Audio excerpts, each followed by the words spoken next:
இந்த நாளிலும் உங்களோடு கூட பேசும்படியாக நான் எடுத்துக்கொண்டதான வேத பகுதி யோவான் சுவிசேஷம் 12ஆம் அதிகாரத்திற்கு நேராக நம்முடைய வேதத்தை நாம் திருப்பிக் கொள்ளுவோம். கர்த்தர் தம்முடைய வார்த்தையை இந்த நாளிலே நம்மோடு இந்த பகுதி வேத பகுதியிலிருந்து நம்மோடு அவர் பேசும்படியாக இருக்கிறார். கர்த்தருடைய சமூகத்தில் கர்த்தரை ஆராதித்து உங்களோடு இந்த வேளையிலே தம்முடைய வார்த்தையை வாஞ்சியோடு அவர் பேசும்படியாக இந்த வேளையில் நம்ம மத்தியில் அவர் வாசமாக இருக்கிறார். ஆகவே John's Gospel chapter 12 from verses 1 onwards, from 1 to 10, யோவான் சுவிசேஷம் 12ஆம் அதிகாரம் 1ஆம் வசனம் முதல் 10ஆம் வசனம் வரையிலும் இந்த நாளிலே நம்முடைய செய்திக்காக எடுத்துக்கொண்ட வேத பகுதி. பஸ்கா பண்டிகை வர 6 நாளைக்கு முன்னே இயேசு தாம் மரணத்தில் இருந்து எழுப்பின லாசரு இருந்த பெத்தனியாவுக்கு வந்தார். அங்கே அவருக்கு விருந்து பண்ணினார்கள். மார்த்தாள் பணிவிடை செய்தாள். லாசருவும் அவருடனே கூட பந்தி இருந்தவர்களில் ஒருவனாயிருந்தான். அப்பொழுது மரியாள் விலையேற பெற்ற கலங்கமில்லாத நலதம் என்னும் தைலத்தில் ஒரு ராத்தல் கொண்டு வந்து அதை இயேசுவின் பாதங்களில் பூசி தன் தலைமயிரால் அவருடைய பாதங்களை துடைத்தார். அந்த வீடு முழுவதும் தைலத்தின் பரிமளத்தினால் நிறைந்தது. அப்பொழுது அவருடைய சீஷரில் ஒருவனும் அவரை காட்டிக் கொடுக்க போகிறவனுமாகிய சீமோனுடைய குமாரனான யூதாஸ்காரியோத் இந்த தைலத்தை 300 பணத்துக்கு விற்று தரித்திரருக்கு கொடாமல் போனது என்ன என்றான். அவன் தரித்திரரை குறித்து கவலைப்பட்டு இப்படி சொல்லாமல், அவன் திருடனானபடியினால் பணப்பையை வைத்து கொண்டு அதிலே போடப்பட்டதை சுமக்கிறவனானபடியினாலும் இப்படி சொன்னான். அப்பொழுது இயேசு, இவளை விட்டுவிடு, என்னை அடக்கம் பண்ணும் நாளுக்காக இதை வைத்திருந்தான். தரித்திரர் எப்பொழுதும் உங்களிடத்தில் இருக்கிறார்கள், நான் எப்பொழுதும் உங்களிடத்தில் இரேன் என்றார். அப்பொழுது யூதரில் திரளான ஜனங்கள் அவர் அங்கே இருக்கிறதை அறிந்து இயேசுவின் நிமித்தம் மாத்திரம் அல்ல, அவர் மரித்தோரில் இருந்து எழுப்பின லாசருவை காணும்படியாகவும் வந்தார்கள். லாசரு நிமித்தமாக யூதர்களில் அநேகர் போய் இயேசுவினிடத்தில் விசுவாசம் வைத்தபடியால். கர்த்தருடைய பரிசுத்த நாமத்திற்கு மகிமை உண்டாவதாக. இந்த நாளிலும் உங்களோடு பேசும்படியாக இந்த பகுதியில் இருந்து ஒரு வார்த்தை கர்த்தருடைய ஆவியானவர் என்னுடைய நினைவுக்கு நேராக கொண்டு வந்தபடியினால் ஒரு தலைப்பை கர்த்தர் கொடுத்தார். அந்த வார்த்தை நான் சிந்திக்கும் போது, அந்த வார்த்தையை நான் யோசித்த போது, ஆவியானவரோடு சம்பாஷித்த வேளையிலே அந்த வார்த்தைக்கு கர்த்தர் ஒரு தலைப்பை கொடுத்தார். அந்த தலைப்பு என்னவென்றால், கிறிஸ்தவர்களின் வீடு, the house of Christians, கிறிஸ்தவர்களின் வீடு. இந்த தலைப்பை தேவன் கொடுக்க அதுல சில அர்த்தங்கள் இருக்கிறது. கிறிஸ்தவர்களுடைய வீடு, the house of Christians, Christians house, கிறிஸ்தவர்கள் வீடு. வாசித்த இந்த சம்பவத்தை நீங்கள் பார்க்கும்போது, நாம் வாசித்த அந்த 10 வசனங்களுக்கு பிறகு இன்னொரு சம்பவம் தொடங்குகிறது. அது என்ன என்று நம்ம பார்க்கும்போது, வருகிற ஞாயிற்றுக்கிழமை நாம் குருத்தோலை ஞாயிறை நாம் அனுசரிக்கிற அந்த ஆராதனைக்குள்ளாக நாம் போக இருக்கிறோம். அப்படியானால் என் அப்பன் இயேசு கிறிஸ்து வாழ்ந்த காலங்களில் அந்த குருத்தோலையை மக்கள் ஏந்தி என் அப்பன் இயேசுவை தாவீதின் குமாரனுக்கு ஓசன்னா என்று சொல்லி அவரை ஆர்ப்பரித்து அவரை புகழ்ந்து சந்தோஷமாய் அகமகிழ்ந்து மகிழ்ச்சியோடு அந்த பவனிலே அவரை அழைத்து கொண்டு போகிற அந்த நாளுக்கு முன்னதாக 6 நாளைக்கு முன்னாக நடந்த ஒரு சம்பவம் தான் இப்பொழுது நாம் வாசித்ததானே இந்த வேத பகுதி. வாசித்த அந்த முதல் வசனத்திலே நாம் அதை பார்க்கிறோம். பஸ்கா பண்டிகை வர 6 நாளைக்கு முன்னே என்று வசனம் தெளிவாக நமக்கு அங்கே சொல்லப்படுகிறது. அப்போ அடுத்த ஞாயிற்றுக்கிழமை நமக்கு குருத்தோலை பவனி, குருத்தோலை ஞாயிறு ஆராதனை நமக்கு உண்டு. அப்போ அதற்கு முன்னதாக நடந்த ஒரு சம்பவத்தை பேச வேண்டும் என்று நான் கொஞ்சம் யோசித்த வேளையில, ஏனென்றால் இந்த நாட்கள் கிறிஸ்து இயேசுனுடைய இனி வருகிற நாட்கள், அவருடைய பாடுகள், குருத்தோலைக்கு பிறகு அவருடைய பாடுகள், அவருடைய சிலுவை மரணம், இதற்குள்ளாக நம்ம போக இருக்கிறோம். அப்ப இந்த கால சூழ்நிலை, அவர் வாழ்ந்த காலங்களில் இந்த நாட்கள் அவர் எப்படி இருந்தார் என்பதை இந்த நாட்களை நாம் சற்று அதை தியானித்தால் நலமா இருக்கும் என்று நான் யோசித்தபடினாலே, ஒவ்வொரு வருஷமும் குருத்தோலை ஞாயிறு வரும் பொழுது, அந்த குருத்தோலை பவனி வரும் பொழுது உலகமே அந்த நாளை அதற்குரியதான இந்த செய்தியை கொடுப்பது வழக்கம். நாம் அதை கேட்டிருக்கிறோம், அறிந்தவர்களாய் நாம் இருக்கிறோம். ஆனால் அதற்கும் முன்னதாக என்ன நடந்தது என்று பார்த்தால் அது நலமா இருக்கும் என்று எனக்குள்ளாக தோன்றினபடினால் அதை நான் கொஞ்சம் யோசித்தேன். குருத்தோலை பவனிக்கு முன்னாக என்ன நடந்திருக்கும், என்ன நடந்தது, வேதம் என்ன சொல்கிறது, ஏனென்றால் அது சரித்திரமா இருக்கிறபடினாலே, இட் இஸ் a history, அது நடந்த ஒரு காரியங்களாக இருந்தபடினாலே ஏன் அதை நம்ம பேசக்கூடாது என்று நான் யோசித்த போது, குருத்தோலை பவனியை குறித்து வேதம் சுவிசேஷங்களிலே 3 சுவிசேஷங்களிலும் சொல்லப்பட்டிருக்கிறது. கர்த்தருடைய நாமத்திற்கு மகிமை உண்டாகட்டும். அப்ப அந்த சுவிசேஷங்களில சொல்லப்பட்டிருக்கும் போது ஒவ்வொரு சுவிசேஷத்திலும் அந்த குருத்தோலை பவனிக்கு முன்பதாக எழுத்தாளர்கள், வேத அறிஞர்கள், எழுதினவர்கள் தங்களுடைய அனுபவங்கள், தாங்கள் கண்டதை அந்த இடத்துல அவர்கள் எழுதியிருக்கிறார்கள்.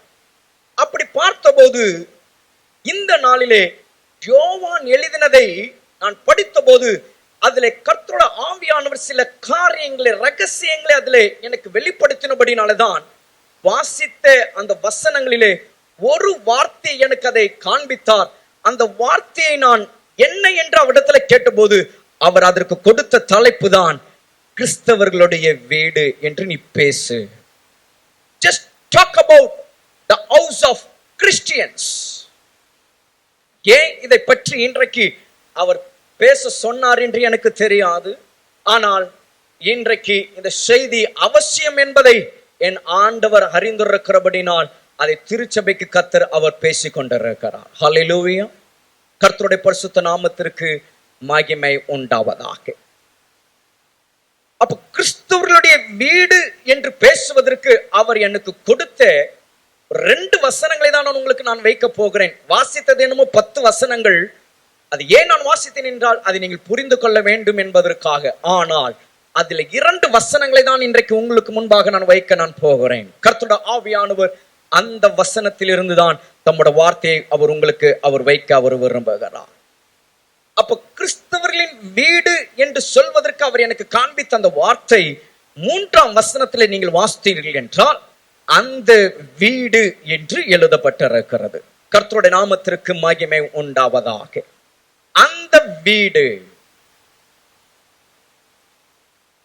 அந்த வீடு.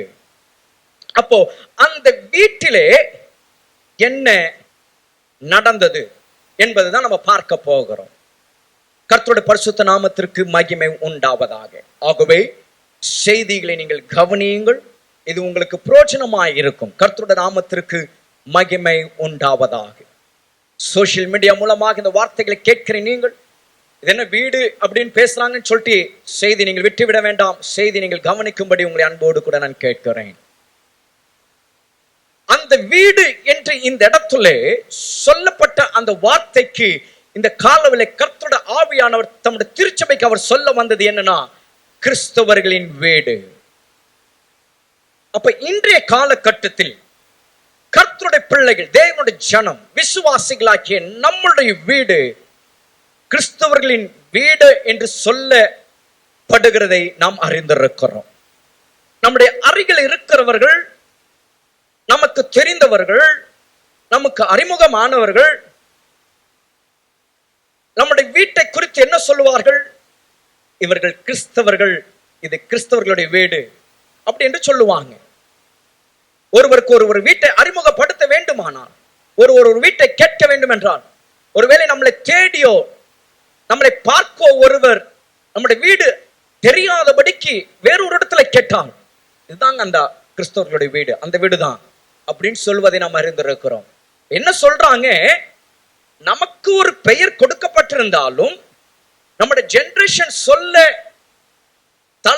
தலைமுறை சொல்வதற்கு ஒரு பெயர் இருந்திருந்தாலும், சொல்லப்படுகிறது என்னவென்றால் கிறிஸ்தவர்களின் வீடு.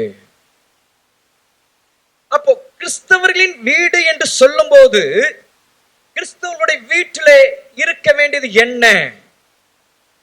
அதை தான் இந்த காலவெளியில் கர்த்தருடைய ஆவியானவர் சொல்ல விரும்புகிறார். இன்றைக்கு நம்மளுடைய வீட்டில் இருக்க வேண்டிய காரியங்கள் என்ன? கிறிஸ்துவர்களாகிய நம்முடைய வீட்டில் இருக்க வேண்டிய காரியம் என்ன? அப்ப இந்த வீட்டில் இருந்தது என்ன அப்படின்னு பார்க்கும்போது 2 காரியங்கள் அந்த வீட்டில் இருந்தது. ஒன்று, என் அப்பன் இயேசு அந்த வீட்டில் இருந்தார். அந்த 3ஆம் வசனத்துல அதை நாம பார்க்கிறோம். அப்பொழுது மரியாள் விலையேற பெற்ற கலங்கமில்லாத நலதம் என்னும் தைலத்தில் ஒரு ராத்தால் கொண்டு வந்து அதை இயேசுவின் பாதங்களில் பூசி அப்படின்னு சொல்லும் போது அந்த வீட்டில் யார் இருந்தது? இயேசு இருக்கிறார். இரண்டாவது, நான் சொல்லிவிடுகிறேன், அதற்கு பிறகு செய்திக்குள்ளாக நாம் கடந்து போக நான் வாஞ்சிக்கிறேன். இரண்டாவது அந்த வீட்டிற்குள்ளாக இருந்தது யாருன்னா, அந்த வீட்டிலே என் அப்பன் இயேசு கிறிஸ்துவின் மூலமாக அதிசயங்களையும் அற்புதங்களையும் பெற்ற மக்கள் நபர் அந்த வீட்டிலே இருந்தார்கள். வேதத்தில் நீங்கள் வாசிக்கும் போது 9ஆம் வசனத்தில் அதை நம்ம பார்க்கிறோம். அப்பொழுது யூதரில் திரளான ஜனங்கள் அவர் அங்கே இருக்கிறதை அறிந்து இயேசுவின் நிமித்தம் மாத்திரம் அல்ல, அவர் மரித்தோரில் இருந்து எழுப்பின லாசருவையும் காணும்படி. அங்க யாருடைய வார்த்தை சொல்லப்படுது? லாசரு, லாசரு, லாசரஸ். அப்போ அந்த வீட்டிலே இருந்த காரியங்கள் 2. ஒன்று, என் அப்பன் இயேசு. இரண்டாவது, என் அப்பன் இயேசு கிறிஸ்துவின் மூலமாக அற்புதங்களை பெற்ற, நன்மைகளை பெற்ற மக்கள் அந்த வீட்டில் இருந்தார்கள். அப்ப இந்த காலவெளியில் ஒரு இன்ட்ரோவாக, தொடக்கமாக உங்கள் நடுவில் நான் வைக்கிற வார்த்தை, கிறிஸ்தவர்களாகிய நம்முடைய வீட்டிலே என் அப்பன் இயேசு இருக்கிறாரா? நீங்கள் ஆராதிக்கிற நம்முடைய தேவனாகிய கர்த்தர் என் அப்பன் இயேசு, நீங்கள் வாசம் பண்ணுகிற வீட்டிலே அவர் இருக்கிறாரா? ஒன்று. இரண்டாவது, கர்த்தருடைய மக்கள், விசுவாச மக்களாகிய உங்களுடைய வீட்டிலே, நீங்கள் இருக்கிற வீட்டிலே அற்புதங்களையும் அதிசயங்களையும் நன்மைகளையும் பெற்ற மக்கள், ஒருவேளை அது நீங்களாகவோ, இல்லாவிட்டால் உங்களுடைய குடும்பத்தை சார்ந்தவர்களாகவோ, இல்லாவிட்டால் உங்களுடைய வீட்டிலே இருந்து நன்மைகளையும் ஆசீர்வாதங்களையும் அற்புதங்களையும் கண்டவர்கள் வீட்டில் இருக்கிறார்களா என்பதை நாம் பார்க்க வேண்டும். இந்த 2 காரியங்களையும் பார்க்கும்போது நம்மளுக்கு ஒரு கேள்வி உண்டாகும். என்ன பாஸ்டர், என்ன பிரதர், என்னப்பா நீ கேட்கிற? எங்க வீட்டுல யார் தான் இருக்கிறான்? அவர் தானே இருப்பாரு, இயேசு கிறிஸ்து தானே இருப்பார், இயேசு தானே இருப்பாரு, நாங்க தானே இருக்கிறோம் அப்படின்ற ஒரு கேள்வி வரும். ஆனா அந்த கேள்விக்கு பதிலாக ஒரு சில காரியங்களை நான் உங்களுக்கு சொல்ல போறேன். அதை நம்ம பார்க்கும்போது இயேசு வீட்டில் இருக்கிறாரா, அற்புதங்களின் நன்மைகளின் பெற்றவர்கள் அந்த வீட்டில் இருக்கிறோமா என்பதை நாம் அறிந்து கொள்ள முடியும். அப்படின்னா மாம்சத்திலேயும் நம்ம அந்த வீட்டில தான் நம்ம இருக்கிறோம். மாம்ச பிரகாரமாக நாம் அந்த வீட்டில, நம்மளுடைய வீட்டில தான் நம்ம வாழ்கிறோம். அது சரி. ஆனால் இந்த நாட்களில் கர்த்தருடைய ஆவியானவர் எதிர்பார்க்கிற வண்ணமாக கர்த்தருடைய பிள்ளைகள் நாம் அந்த வீட்டில இருக்கிறோமா என்பதுதான் இன்றைக்கு காலவேளை கர்த்தருடைய ஆவியானவர் நம்மிடத்துல கேட்கிற காரியம். இந்த பூமியில வாழ்கிற நாட்களை, நாம் ஜீவனோடு கூட இருக்கிற நாட்களை கர்த்தர் நமக்கு கொடுத்திருக்கிற நல்ல வாசஸ்தலமாக்கிய நல்ல வீட்டில் நாம் இருக்கிறோம். சரி, அது நான் இல்லை என்று சொல்லவில்லை. ஆனால் கர்த்தர் அதை எதிர்பார்க்கல. கர்த்தர் எதிர்பார்க்கிறது என்னன்னா, அந்த வீட்டிலே என் அப்பன் இயேசுவின் மூலமாக நன்மை பெற்றவர்களாய் நாம் அங்கே இருக்கிறோமா என்பதுதான் கேள்வி. அதை 2 விதங்களிலே இன்றைக்கு நான் காட்ட விரும்புகிறேன். இந்த வீடு என்று நீங்கள் சொல்லும் போது, இந்த வீட்டிலே என் அப்பன் இயேசுவும் இருந்தார். அந்த வீட்டிலே அற்புதங்களை பெற்ற லாசருவும் அந்த வீட்டிலே இருந்தார். அதனால் நடந்தது என்ன என்பதை கடைசியா நான் சொல்லுவேன். அப்போ இவர்கள் இருவரும் அந்த வீட்டில் இருந்ததற்கு சில காரியங்கள், இருந்தார்கள் என்பதற்கு, இயேசு அந்த வீட்டில் இருந்தார் என்பதற்கு ஒரு காரியத்தை நான் காட்ட விரும்புகிறேன். அந்த 3ஆம் வசனத்திலே நம்ம வாசிக்கிறோம், பாருங்கள். என்னோடு கூட இருக்கிறீர்கள் என்று நான் நம்புகிறேன். ஒருவேளை இந்த செய்திகள் நமக்கு கேட்டது போல இருக்கலாம், இது செய்தியா என்று நீங்கள் நினைக்கலாம். ஆனால் இந்த வார்த்தைகளுக்குள்ளாக நீங்கள் வரும் பொழுது, இது உங்களோட வாழ்க்கையிலே இந்த வார்த்தைகள் உங்களோடு கூட பேசுகிற ஒன்றாக இருக்கிறது. வாசித்த அந்த வசனத்திலே திரும்ப வருகிறேன், கவனியுங்கள். அப்பொழுது மரியாள் விலையேற பெற்ற களங்கமில்லாத நலதம் என்னும் தைலத்தில் ஒரு ராத்தல் கொண்டு வந்து அதை இயேசுவின் பாதங்களில் பூசி தன் தலைமயிரால் அவருடைய பாதங்களை துடைத்தால் அந்த வீடு முழுவதும் தைலத்தின் பரிமளத்தினால் நிறைந்தது. கர்த்தருடைய பரிசுத்த நாமத்திற்கு மகிமை உண்டாவதாக. அங்கே இயேசு அந்த வீட்டில் இருந்தார் என்பதற்கு சாட்சி என்னன்னா, அந்த வீடு முழுவதும் தைலத்தின் பரிமளத்தினால் என்னவாயிருந்ததாம்? நிறைந்திருந்தது. என்ன இருந்ததாங்க? தைலம், பரிமள தைலம் அந்த வீட்டில் நிறைந்திருந்ததாம். அப்ப கொஞ்சம் யோசிங்க. அப்ப அந்த வீட்டுல இயேசு இல்லைன்னா அந்த பரிமள தைலம் அங்க போயிருக்க முடியாது. அப்ப இந்த இடத்துல அந்த பரிமளத்தினால் அப்படின்னு சொல்லும்போது, it's a perfume, it's a smell, வாசனை திரவியம். அப்போ அந்த வீடு முழுவதும் ஒரு வாசனையினால் நிறைந்திருக்கிறது என்றால், அந்த வீட்டுல இயேசு இருந்தபடினாலே அந்த வீடு வாசனையினாலே நிறைந்திருந்தது. ஹல்லேலூயா, ஹல்லேலூயா. அதனுடைய அந்த ஒரு ராத்தால் என்று சொல்றாங்க. அதை யூதாஸ் காரியத்து அதனுடைய மதிப்பையும் சொல்றாரு. எவ்வளவா? 300 பணத்துக்கு. It's very costly. ஆங்கில பைபிள்ல சொல்லுது, இங்கிலீஷ் பைபிள்ல சொல்லுது இட்ஸ் வெரி காஸ்ட்லி. அதனால்தான் அந்த யூதாஸ் காரியத்தை சொல்றாரு, இதை விற்று தரித்திரருக்கு கொடுத்திருக்கலாமே. அதெல்லாம் ஒரு பக்கம் இருக்கட்டும். ஆனால் இந்த காலவளை கர்த்தருடைய ஆவியானவர் சபைக்கு சொல்ல வருகிற காரியம் என்னன்னா, அந்த வீடு முழுவதும் தைலத்தின் பரிமளத்தினால் எப்படி இருந்ததாம்? நிறைந்திருந்தது, வாசனையாயிருந்தது. காரணம், இயேசு அந்த வீட்டிலே இருந்தபடியினா. இயேசு அந்த வீட்டிலே இருந்தபடியினா. கொஞ்சம் நம்முடைய வீட்டிற்கு வருவோமே. நம்முடைய வீடு எப்படி இருக்கு? வாசனையா இருக்கா? என்ன வாசனை வீட்டுல இருக்கு? இயேசு நம்முடைய வீட்டில இருந்தா தைலத்தின் பரிமளத்தினால் என்னவா இருக்குமாம்? நிறைந்திருக்கும். அப்படின்னா it's a good smell, it's a good perfume, it's a very costly perfume.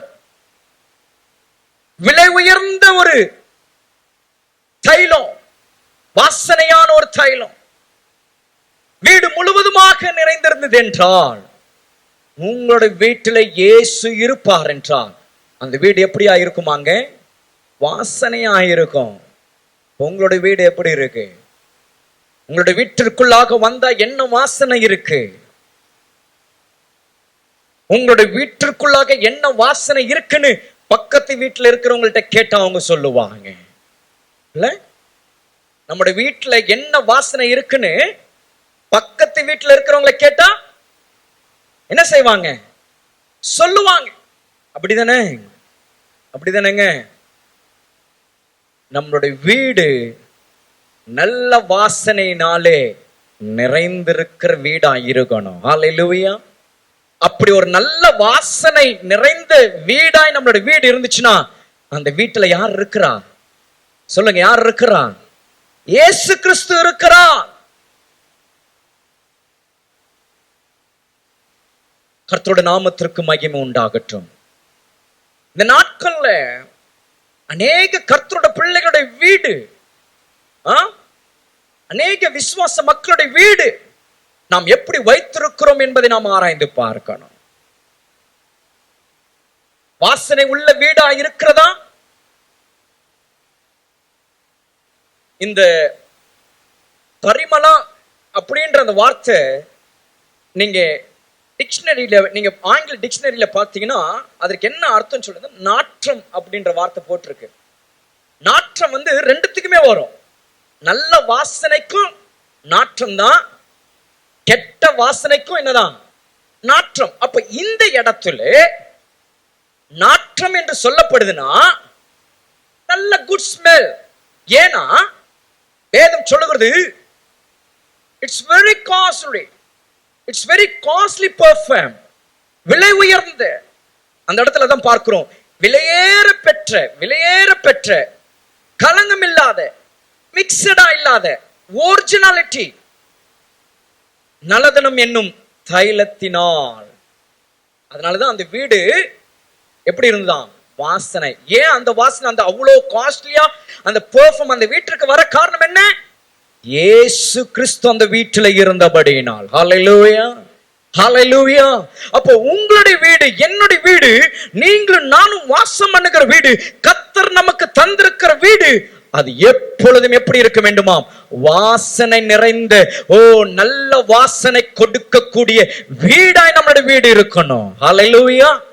நல்ல வாசனை. நம்மளுடைய வீட்டுல நல்ல வாசனை இருக்கா? வேற எந்த வாசனை நம்மளுடைய வீட்டுல இருக்குன்னு யோசிச்சு பாருங்க. நல்ல வாசனைன்னு சொல்லும் போது சந்தோஷம், மகிழ்ச்சி, சமாதானம், நிம்மதி. எஸ், ஹல்லேலூயா. ஆமா, அதே அந்த வாசனைக்கு எதிர்மாறான துர்வாசனம் என்று சொல்லும் பொழுது நம்மளே எடுத்துக்கலாம். பிரச்சனை, போராட்டம், சண்டை, ஏட்டா போட்டி, வீண் வம்பு, எப்ப பாரு பேச்சு சத்தம், தேவையில்லாத சத்தங்கள் வீட்டுல, இதெல்லாம் துர்நாற்றம். அப்போ நம்முடைய வீடு இயேசு கிறிஸ்து இருக்கிறாரா இல்லையா என்பது நம்முடைய வீட்டிலே இருக்கிற அந்த வாசனையை பொறுத்துதான். ஹல்லேலூயா. நல்ல வாசனை இருந்ததுன்னா அந்த வீட்டுல யார் இருக்கிறா? இயேசு கிறிஸ்து இருக்கிறா. அதே அந்த நல்ல வாசனை இல்லாம துர்நாற்றம், வேற ஒரு வாசனை, ஏற்றுக்கொள்ள முடியாத ஒரு வாசனை அந்த வீட்டுக்குள்ள இருந்துச்சுன்னா அந்த வீட்டுல யாரும் இல்லைன்னு அர்த்தம். அப்போ ஆமா, அதனாலதான் சண்டே கிளாஸ்ல ஒரு பாட்டு சொல்லி கொடுப்பாங்க. அது அது ஆதி காலத்து பாட்டு, அது இப்பவும் கத்து கொடுக்கறாங்க. அடுத்த ஜெனரேஷனுக்கு என்ன செய்வாங்க? அந்த பாட்டை கர்த்தர் வர்ற வரைக்குமே அந்த பாட்டு கத்து கொடுப்பாங்க. என்னதான் புது புது பாடல்கள் சின்ன பிள்ளைகளுக்குன்னு எழுதப்பட்டாலும் இந்த ஒரு பாட்டு சேர்ந்து வந்துரும். என்ன பாட்டுங்க? இயேசு வந்த வீட்டிலே சந்தோஷமே. இல்ல, இயேசு வந்த வீட்டிலே சந்தோஷமே, இயேசு வந்த வீட்டிலே சந்தோஷமே, சந்தோஷம் சந்தோஷமே,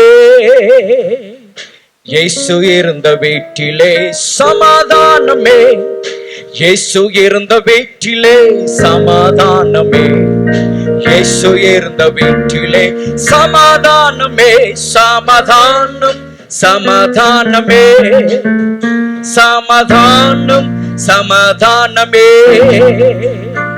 இயேசு இருந்த வீட்டிலே மகிழ்ச்சி தானே, இயேசு இருந்த வீட்டிலே மகிழ்ச்சி தானே, இயேசு இருந்த வீட்டிலே மகிழ்ச்சி தானே, மகிழ்ச்சி மகிழ்ச்சிதே, மகிழ்ச்சி மகிழ்ச்சி. அப்போ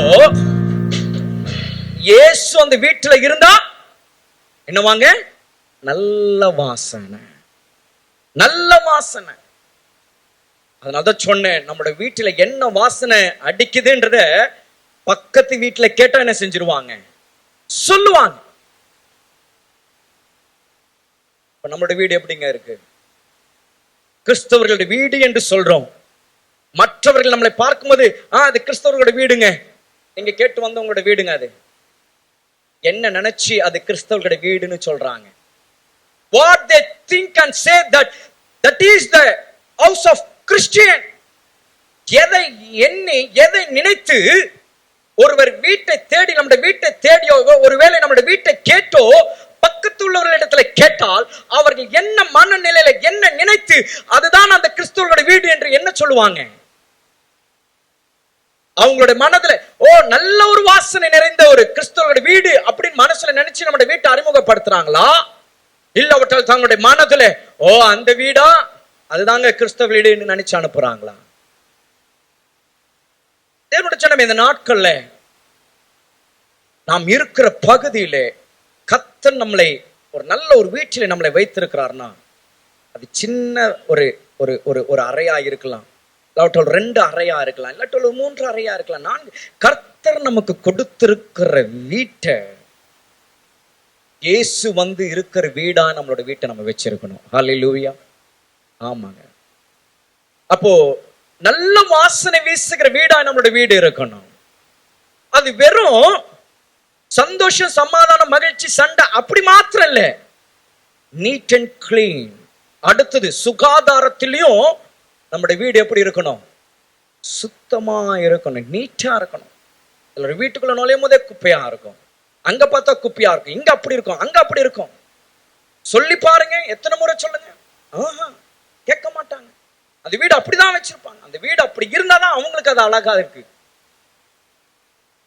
அப்படி அந்த வீட்டை வச்சிருந்தாதான் இல்ல. கர்த்தருடைய பிள்ளையோட வீடு என் அப்பன் இயேசு வாசம் பண்ணுகிற வீடு என்பதை நாம் மறந்து போக கூடாது. என் அப்பன் இயேசு அவர் சுத்தமுள்ளவர், அவர் சுத்தத்தை பார்க்கிற என் தேவன். அவர் சுத்தமுள்ளவர்களாயிருக்க வேண்டும். வேதம் சொல்லுகிறது, ஒரு வசனம் கூட, சுத்த இருதயம் உள்ளவர்களாக்கிய இஸ்ரவேலருக்கு கர்த்தர் எப்படியா இருக்கிறாராம்? அப்போ இருதயம் சுத்தமா இருக்கணும்னு பார்க்கிறவரு நம்ம வாழ்கிற வீடு எப்படி இருக்கணும்னு அவர் எதிர்பார்ப்பார். கொஞ்சம் யோசிச்சு பாருங்க. நம்முடைய வீட்டை நம்ம நல்ல சுத்தமா நீங்க வச்சிருந்தீங்கனாலே அந்த வீட்டுக்குள்ள யார் வந்துருவா? இயேசு கிறிஸ்து வந்துருவார்.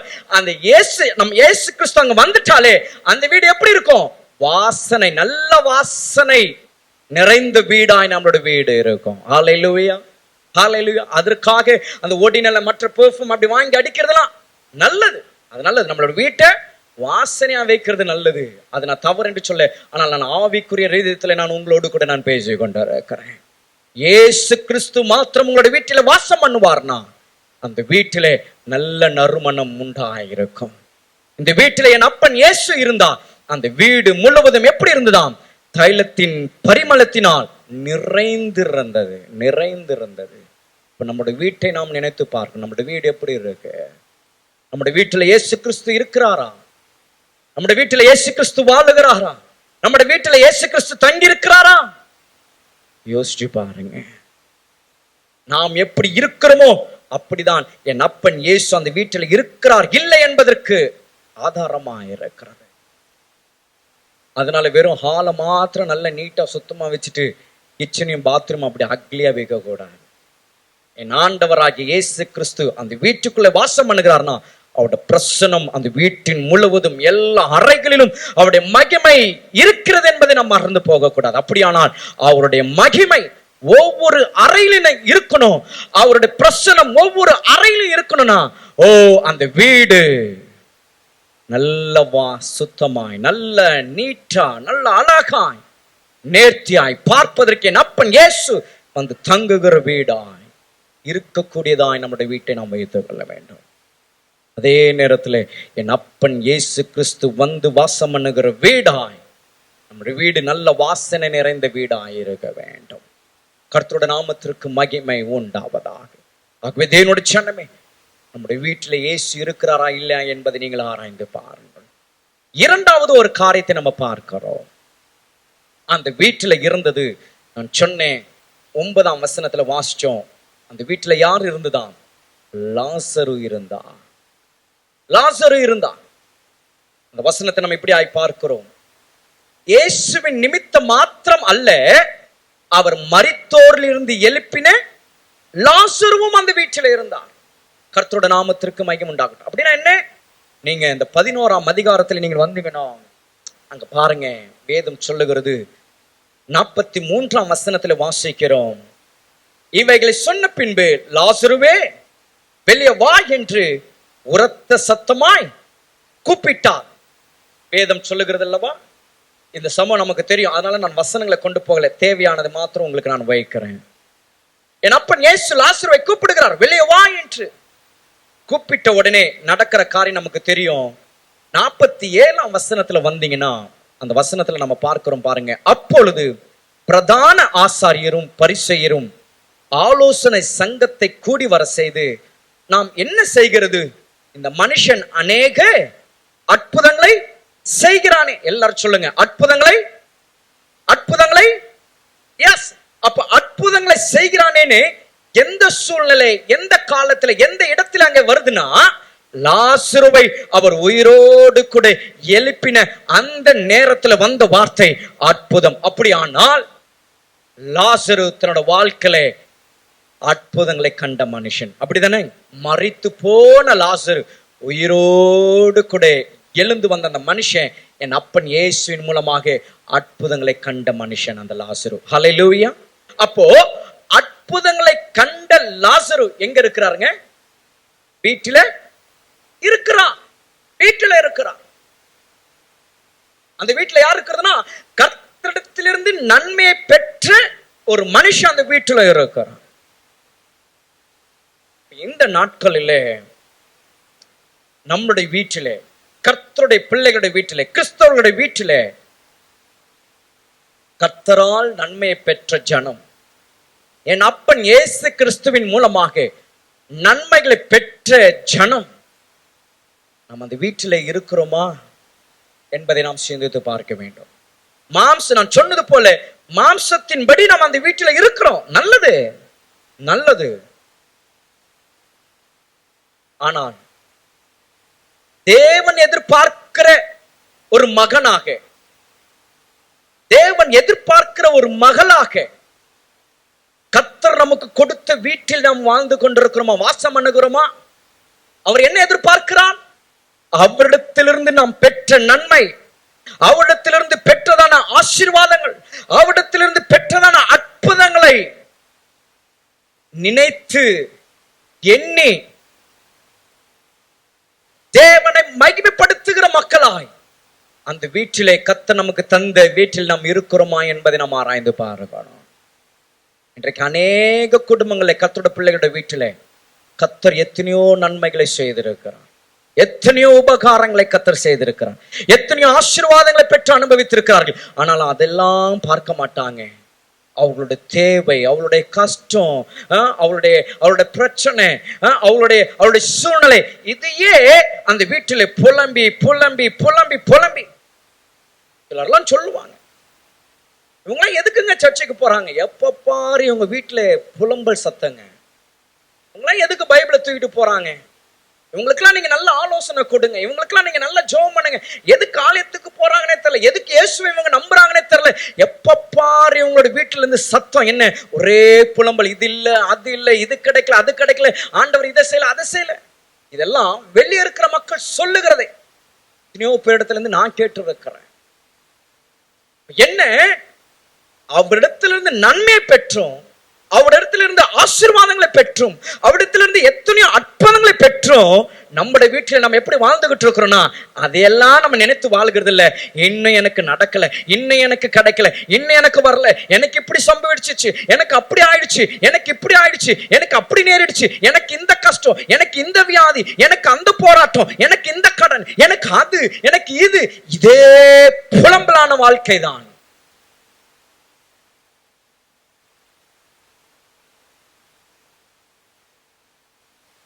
யோசிச்சு பாருங்க, நம்முடைய வீடு எப்படி இருக்கு? நம்முடைய வீட்டில் நம்ம எப்படி இருக்கிறோம்? ஆண்டவரிடத்திலிருந்து அற்புதங்களை பெற்ற தேவ ஜனம் நாம். கர்த்தரிடத்திலிருந்து அதிசயங்களையும் நன்மைகளையும் ஆசீர்வாதங்களையும் அனுபவித்த நாம் நம்முடைய வீட்டில் நாம் இருக்கும்போது நாம் எப்படிப்பட்டவர்களா நாம் அந்த வீட்டில் இருக்கிறோம்? யோசிச்சு பாருங்க, கொஞ்சம் சிந்திச்சு பாருங்க.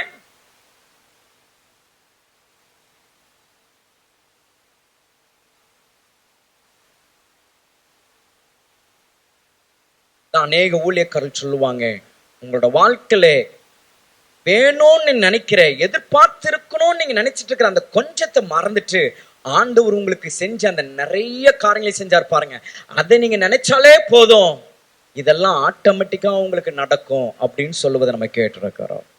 ஹல்லேலூயா. ஆமா, நம்ம என்ன செஞ்சிடறோம்னா அவர் நமக்கு நிறைய செஞ்சதை மறந்துடுறோம். நமக்கு தேவையான அந்த சின்ன சின்ன கொஞ்சம் கொஞ்சம் விஷயத்தை தான் அதை பெருசா எண்ணி நம்முடைய வாழ்க்கை எப்படி இருக்கு, நம்முடைய வீட்டில் நம்ம எப்படி இருக்கிறோம், எப்படி வாழ்ந்துகிட்டு இருக்கிறோம்? நம்முடைய வீட்டிலே அற்புதங்களையும் ஆசீர்வாதங்களையும் நன்மையை பெற்ற மக்களாய் நாம் இருக்க வேண்டும். ஏன் தெரியுங்களா? ஏன் இந்த ரெண்டு காரியங்களை நான் வைக்கிறேன் தெரியுங்களா?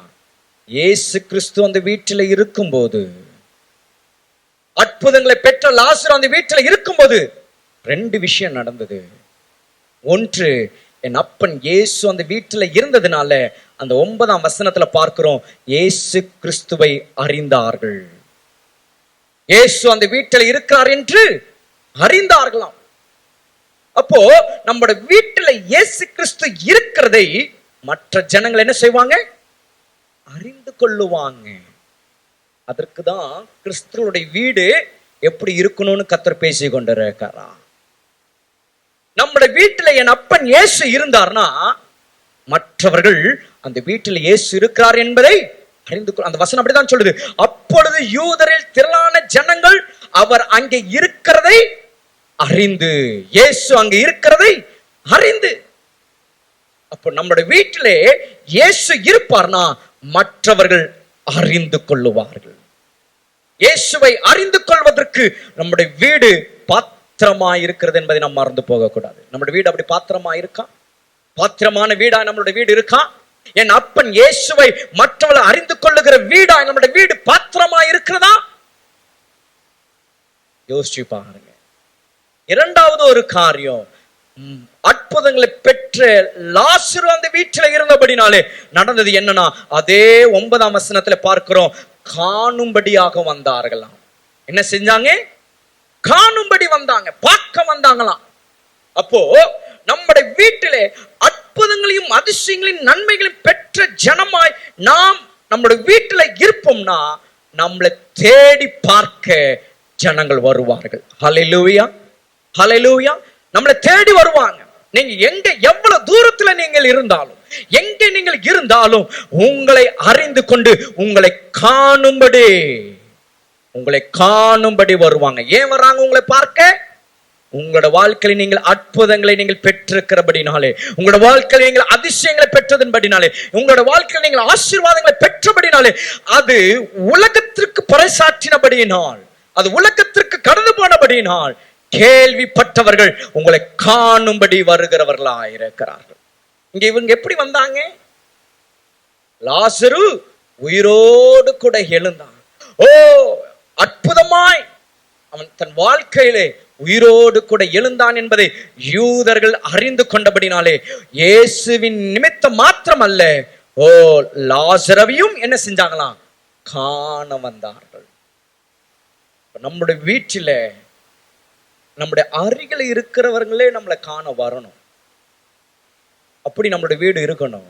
நம்மளோட பக்கத்துல இருக்கிறவங்க எவ்வளவு பிரச்சனையோடு கூட இருப்பாங்க, எவ்வளவு சூழ்நிலைகள் மாறி இருக்கிறாங்க, எவ்வளவு கஷ்டங்களோடு கூட இருப்பாங்க, எவ்வளவு தேவைகளோடு கூட இருப்பாங்க, எவ்வளவு உபத்திரவங்களோடு கூட இருப்பாங்க, எவ்வளவு பாடுகளோடு கூட இருப்பாங்க.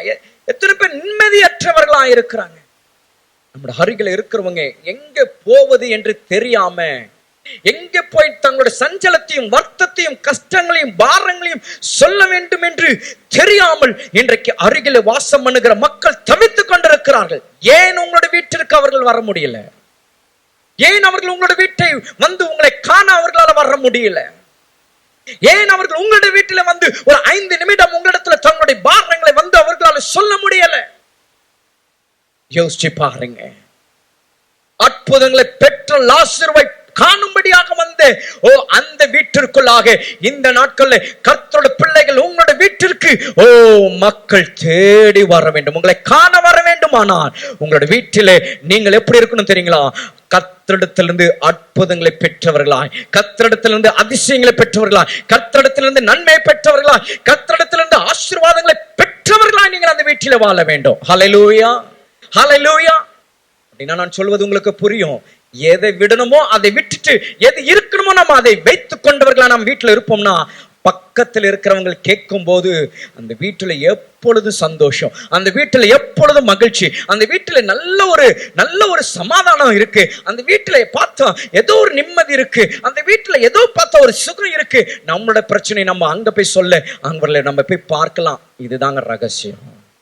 இன்றைக்கு ஒரு ஜனம் என் அப்பன் இயேசுவை அறிந்து கர்த்தருடைய சமூகத்தில் அவள் கடந்து வர வேண்டுமானால், இந்த நாட்கள்ல கர்த்தர் நம்மளுக்கு ஏற்படுத்தி இருக்கிற ஒரே வழி பேரின்ப பெருவிழா அல்ல, சந்தோஷ பெருவிழா அல்ல, விடுதலை பெருவிழா அல்ல, நம்மளுடைய வீடுதான். ஹல்லேலூயா, ஹல்லேலூயா.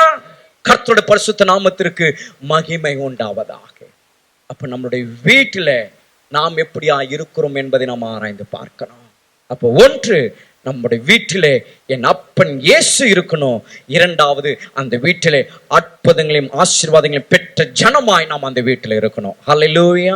இந்த அனுபவத்தில் இருந்தீங்கன்னா இயேசுவையும் அந்த வீட்டில் அறிந்து கொள்ளுவாங்க, உங்களையும் காண வருவாங்க. இதனால் நடக்கிற ஃபைனல் ரிசல்ட் என்ன தெரியுங்களா? வாசித்த அந்த 10ஆம் வசனத்தில் நம்ம வாசிக்கிறோம் பாருங்க.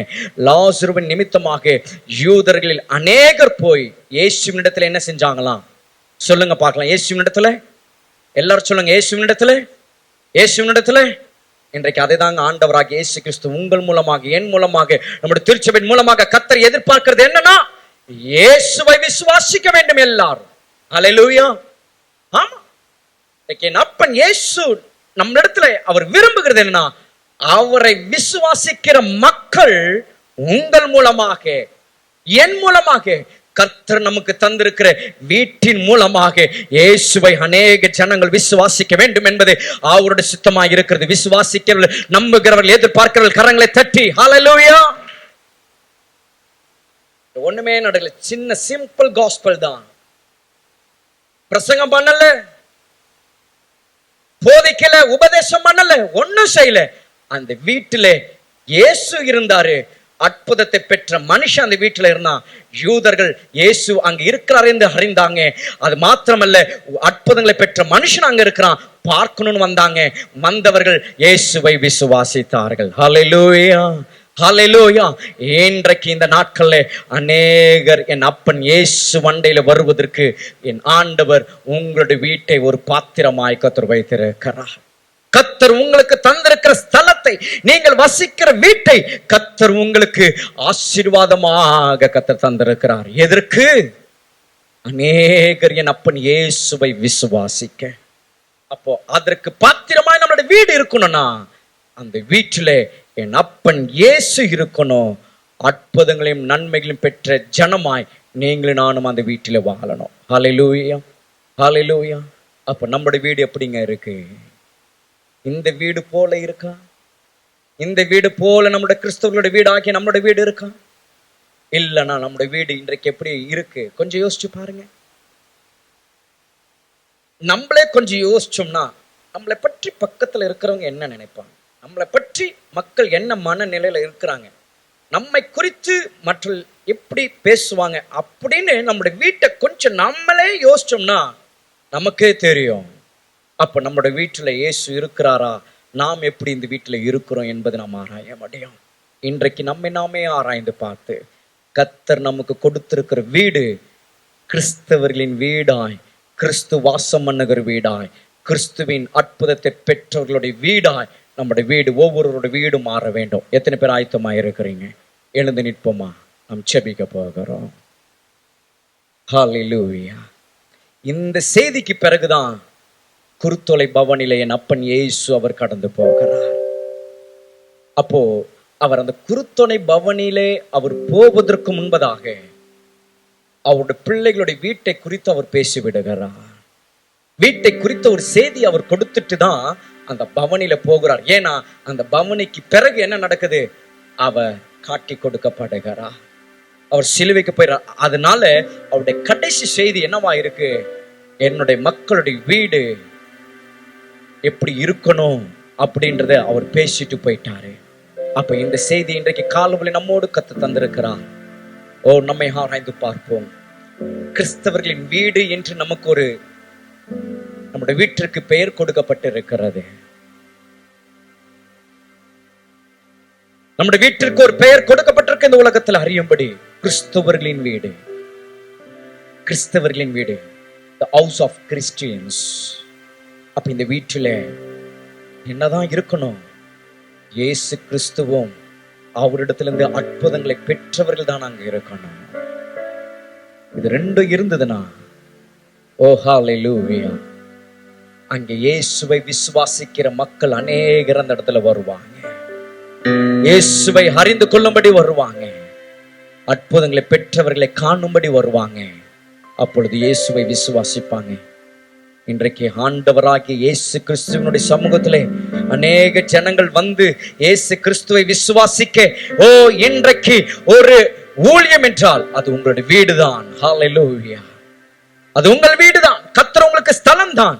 நீங்கள் செய்ய வேண்டிய ஊழியம், உங்களுடைய வாழ்க்கையே ஒரு ஊழியம் என்பதை நீங்கள் மறந்து போகக்கூடாது.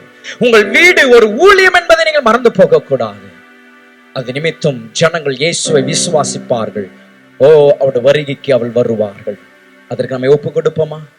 அப்படியே நம்ம எல்லாம் நின்று கொண்டிருக்கும் போது, ஒருவேளை இந்த வார்த்தையோடு கர்த்தர் உங்களோடு பேசியிருப்பார்னா, இந்த வார்த்தைகளை கொண்டு கர்த்தர் உங்களோடு கூட இடைப்பட்டிருப்பார்னா, அப்படி கர்த்தரோடு கூட ஒரு உறவாடுங்க. தேவனோடு கூட ஒரு நிமிஷம் அப்படி பேசுங்க. ஹல்லேலூயா. அந்த வீட்டிலே அற்புதங்களை பெற்றவர்களாக, இயேசு கிறிஸ்துவிடத்திலே இந்த நன்மையை பெற்றவர்களாக நம்ம அந்த வீட்டில் வாழுகிறோமா? அவருடைய அற்புதங்களை நன்மைகளை பெற்றவர்கள் அந்த வீட்டிலே எப்பொழுதும் அதை பற்றி தான் பேசிக் கொண்டிருப்பாங்க. எனக்கு ஆண்டவர் இதை செஞ்சாரு, எனக்கு ஆண்டவர் அதை பண்ணார், ஆண்டவர் எனக்கு இதை முடிச்சாரு, ஆண்டவர் எனக்கு இதை தந்தாரு. அதை மற்றவர்கள் அதை பார்க்கும்போது காணும்படியாக வருவார்கள். இந்த நாட்களில் உங்களுடைய வீட்டை சுற்றிலும் என் தேவனாகிய கர்த்தர், என் அப்பன் இயேசுவோட ரத்தம் தெளிக்கப்பட்டிருக்கிறது. உங்கள் ஒவ்வொருடைய வீட்டை சுற்றிலும் என் அப்பன் இயேசுவோட ரத்தம் தெளிக்கப்பட்டிருக்கிறது. உங்களுடைய வீட்டின் முற்றத்திலே அவருடைய ரத்தம் தெளிக்கப்பட்டிருக்கிறது. அந்த வீடு இயேசுவின் வீடாய் மாறட்டும். கிறிஸ்தவர்களின் வீடு என்று சொல்லப்படுவதற்கு அர்த்தமாய் மாறட்டும், மாறட்டும். ஹல்லேலூயா. என் வீட்டை சுற்றிலும் வேலியிட்டு காத்துக்கொள்ள வேண்டும் கர்த்தாவே. என் வீட்டை சுற்றிலும் வேலியிட்டு காத்துக்கொள்ள வேண்டும் கர்த்தாவே. என் வீட்டு முற்றத்தில் உந்தனின் ரத்தம், வீட்டின் முற்றத்தில் உந்தனின் ரத்தம் தெளிக்கப்பட வேண்டும் கர்த்தாவே, தெளிக்கப்பட வேண்டும் கர்த்தாவே. வீட்டை சுற்றிலும் வேலையிட்டு காத்துக்கொள்ள வேண்டும் கர்த்தாவே. சொல்லுவோமா? வீட்டை சுற்றிலும் வேலையிட்டு காத்துக்கொள்ள வேண்டும் கர்த்தாவே. என் வீட்டின் முற்றத்தில் உந்தனின் ரத்தம், வீட்டின் முற்றத்தில் உந்தனின் ரத்தம் தெளிக்கப்பட வேண்டும் கர்த்தாவே, தெளிக்கப்பட வேண்டும் கர்த்தாவே, தெளிக்கப்பட வேண்டும் கர்த்தாவே. நாட்கள் நம்முடைய அப்பன் இயேசு நம்முடைய வீட்டிலே வந்து வாசம் பண்ண முடியாதபடிக்கு, ஒருவேளை அற்புதங்களை பெற்றும் அதை அனுபவித்தவர்களாய் அந்த வீட்டிலே நம்மளால் வாசம் பண்ண முடியலனா, அந்த வீட்டிலே காணப்படுகிற எல்லா அந்தகார கிரியைகள், வானமண்டலங்களின் பொல்லாத பிசாசின் கிரியைகள், சத்துரு கொண்டு வருகிறதான போராட்டங்கள், நிர்மலமாக்கும்படியாக அவன் கொண்டு வருகிற எல்லா காரியங்களையும் இன்றைக்கு என் அப்பன் இயேசு உங்களுடைய வீட்டை முற்றிலுமாய் இதை மாற்றி இந்த வேளையிலே அவருடைய ரத்தத்தை இப்பொழுது அவர் தெளித்து கொண்டிருக்கிறார். உங்களை வீட்டை சுற்றிலும் என் அப்பன் இயேசுவின் ரத்தம் தெளிக்கப்படுகிறது. அதனால் நடக்கிற காரியம் என்ன? எந்த சத்துரும் உங்களை மேற்கொள்ள முடியாது. எந்த போராட்டமும் எந்த பிரச்சனையும் எந்த வம்பும் எந்த சண்டையும் இந்த நாட்கள்ல அந்தகார கிரியைகளோ உங்களுடைய வீட்டை அணுகாதபடிக்கு என் அப்பன் இயேசு அவருடைய ரத்தத்தினாலே அவர் மூடி காத்து கொள்ளும் போது அந்த வீட்டிலே என் அப்பன் இயேசு வாசம் பண்ணுகிறவராயிருக்கிறார். அற்புதங்களை பெற்ற மக்களாய் நீங்கள் அந்த இடத்துல அந்த வீட்டிலே வாழும்படி என் ஆண்டவர் அவர் உங்களுக்கு உதவி செய்கிறார். விசுவாசிக்கிறவர்கள் கரங்களை தட்டி பெற்று கொண்டவர்களாக எஸ் இந்த நாளிலும் கர்த்தருடைய ஆவியானவர் நம்முடைய ஜனத்தோடு அவர் பேசியிருக்கிறார். வார்த்தைகளோடு கூட நாம் கடந்து போவோம். நம்முடைய வீட்டை நாம் ஆராய்ந்து பார்ப்போம். நம்முடைய வீடு எப்படி இருக்கிறது என்பதை நாம் சிந்தித்து பார்ப்போம். பெத்தானியாவில் இருந்த அந்த வீடு போல இந்த நாட்களில் சென்னை பட்டணத்தில் நாம் இருக்கிற பகுதியிலே நம்முடைய வீடு அப்படியாய் மாறட்டும். அப்பொழுது உங்களுடைய வீட்டிலே வித்தியாசங்கள், மாறுதல்கள், மாற்றங்களை நீங்கள் பார்ப்பீர்கள். நீங்கள் சுகமாயிருப்பீர்கள், சுபிட்சமாயிருப்பீர்கள் என்று கர்த்தர் உங்களை வாழ்த்துகிறார். செபிப்போமாக. பரலோக பிதாவே, நல்ல ஆராதனையில் நம்முடைய நாமம் மகிமைப்பட்டதற்காக நம்முடைய பிரசன்னம் எங்கள் மத்தியிலே இருந்து கர்த்தருடைய ஆவியானவர் நீர் ஆளுகை செய்தபடியால் உமக்கு ஸ்தோத்திரம். நம்முடைய வார்த்தைகளை கத்து நீர் தந்து நீர் வழி நடத்தினபடியால் உமக்கு நாங்கள் நன்றி செலுத்துகிறோம். கடந்து வந்த எல்லா மக்களுக்காய் ஸ்தோத்திரம். விசுவாச மக்களை கத்து நீர் ஆசீர்வதிப்பீராக. யோசுவா சொன்னது போல நானும் என் வீட்டாரும் என்றார். கர்த்தரையே சேவிப்போம் என்ற அந்த அனுபவத்தின்படி இந்த நாட்களில் கர்த்தர் நீர் எங்களுக்கு கொடுத்திருக்கிற அந்த ஸ்தலம், வீடை நாங்கள் எப்பொழுதும் ஆண்டவரே வாசனை வீசுகிற ஒரு வீடாய், ஸ்தலமாய் எங்களுடைய வீடு எப்பொழுதும் இருக்கும்படி உம்முடைய கரத்திலே நாங்கள் ஒப்பு கிடக்கிறோம். அந்த மக்களை நீர் சமாதானத்தோடு கூட நீர் அனுப்புங்க. சுகமாய் பத்திரமாய் பாதுகாப்பாய் கர்த்தர் கொண்டு போய் சேர்ப்பீராக. எல்லாவற்றும் கரத்திலே தாழ்த்துகிறோம். இயேசுவின் நாமத்தில் இந்த துதி ஆராதனை ஏறெடுக்கிறோம் நல்ல பிதாவே. ஆமென், ஆமென், ஆமென். நம்முடைய பிதாவாகிய தேவனுடைய அன்பும் கர்த்தராகிய இயேசு கிறிஸ்துவினுடைய கிருபையும் பரிசுத்த ஆவியானவருடைய அன்பினைக்கும் சமாதானம் வழி நடத்துதல் என்றும் என்றும் சதா காலம் நம் அனைவரோடு கூட என்றும் தங்கியிருப்பதாக. ஆமென். கர்த்தர் உங்களை ஆசீர்வதித்து உங்களை காக்க கடவர். கர்த்தர் தம்முடைய முகத்தை உங்கள் மேல் பிரகாசிக்க பண்ணி உங்கள் மேல் கிருபையாய் இருக்க கடவர். கர்த்தர் தம்முடைய முகத்தை உங்கள் மேல் பிரசன்னமாக்கி உங்களுக்கு சமாதானம் கட்டளிட கடவர். என் ஆத்துமாவே கர்த்தரை ஸ்தோத்திரி, என் முழு உலமையோட பரிசுத்த நாமத்தை ஸ்தோத்திரி. என் ஆத்துமாவே கர்த்தரை ஸ்தோத்திரி. கர்த்தர் செய்த சகல உபகாரங்களையும் மறுவாதே. ஆமென், ஆமென். கர்த்தர் உங்களோ ஒருவரையும் ஆசீர்வதிப்பாராக. உங்களோ ஒருவருக்கும் ஷலோம்.